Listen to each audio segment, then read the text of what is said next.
Hello everyone, this is Kona, and thank you for tuning in to another TF2 commentary. Now in this video, I wanted to talk about hacks and scripts, and I'm not talking about how to use hacks or scripts or anything like that. I want to talk about, what is the line between hacking and scripting, because scripting is part of TF2. Now, Valve has done a pretty good job at stopping hackers from ruining TF2. I've played other online games for first-person shooters like Call of Duty on the PC, and the reason why I don't really play it on the PC and I play it on the console is because there's just too many hackers on PC, but TF2, not so much. Now, hacking, it's using third-party software to enhance your aiming or basically cheat your way into getting kills in this game. Either by seeing things through like wall hacks or something like that, or there are things like aim bots and trigger bots that actually do a lot of the hard work for you that are all third-party programs. iGPS made a pretty interesting video about how to spot hackers. I'll put a link in the description so you can check it out. It's kind of neat because he takes a demo and actually goes over from the perspective of the hacker what it actually looks like to use an aimbot and to get all these like crazy headshots that sometimes don't even make any sense. Now, what's pretty interesting about TF2 is that only certain weapons can actually take advantage of these aimbot hacks. Things like the sniper rifle and the minigun, basically weapons that are your traditional guns in first-person shooters. But you'll notice if you played a bunch of TF2 that there are a lot of weapons out there that don't follow this sort of instant shot mechanic. Things like, the rockets, Demo Man has a lot of projectiles. All these things take actual skill to, anticipate the enemy's movement. So, I'm guessing it's really tough to hack your way to get good at Soldier or something like that. I'm actually kind of wondering why anyone would want to actually hack TF2 and use aimbot, because the only classes that really take advantage of that are this heavy, the sniper, and maybe the spy. Maybe you can go spy, ambassador, and start headshotting a lot of people. But after a while, all you can really do is shoot, and that's about it. But this game has so many mechanics, so many cool things to try out other than shooting a regular gun. And I think that's what makes TF2 really unique.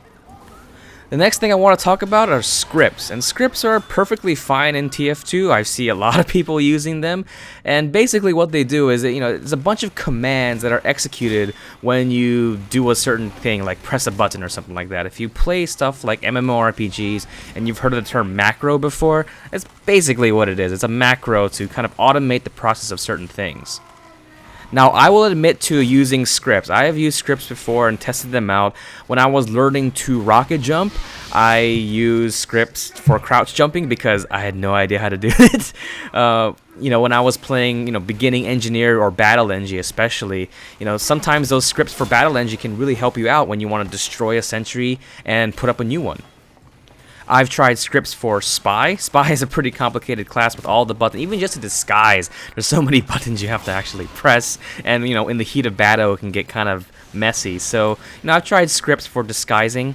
I've also tried spy scripts that actually hide your view model. Because if you use the ambassador and you want to, you're trying to aim and you're trying to do the auto reload with the ambassador, it can get kind of annoying to see that big gun in your face. I don't know why they do that. Every time you reload the ambassador, the spy puts the gun right in his face and you can't see anything else. But, there are scripts out there that actually hide the view model for that specific reason. Now, currently, I don't use any scripts. And the main reason why I don't use any scripts is because I actually find it kind of fun to press all these different buttons to try and get what I want. I know in the heat of battle I make mistakes. I mean, sometimes I'm like an engineer and all I want to do is put down a mini sentry. That's all I want to do. And then I accidentally put down a dispenser or something like that in the middle of a battle. And that kind of stuff is kind of funny. So I still enjoy pressing all these buttons and actually trying to legitimately, do all these things myself. Now, some people might actually find these scripts a little bit more of a cheat rather than an aid. I kind of looked at them as sort of an aid to help me get better. Oh, by the way, look at that. I was going to let this guy have this kill, but Pyro just air blasted and I was like, no, I'll take the kill myself. But yeah, these scripts, I kind of look at them as aids and not really as, cheats. But some of these they really automate the process so much that you feel sort of disconnected with the actual process of doing it. And also, these scripts, they run at super high speeds. I mean, you can time them to do certain things or wait a certain amount of time, but a lot of these scripts, I mean, especially the ones like the engineer and the spy and stuff like that, they do things instantly, something that a human, pressing keys would have a very difficult time. And it's kind of a controversy whether or not that should be allowed, because it's like, well, you can't physically press the keys that fast, right? Yet you have a script that sort of does it for you. Is this allowed? Should this be okay? For example, I recently learned of a new script for the sniper that makes you jump right after you shoot. So let's say that you're scoped in and you're sniping. As soon as you shoot, it'll make you jump, and what that's supposed to do is it's supposed to change your hitbox, basically move your hitbox so that you don't get counter sniped as easily. And also, it kind of gets you ready for the next shot really fast. And I'm thinking, wow, is it actually possible to shoot and jump that fast if something is... Oh, this guy's not paying attention. Oh, it's been a while since I actually pinned someone against the wall.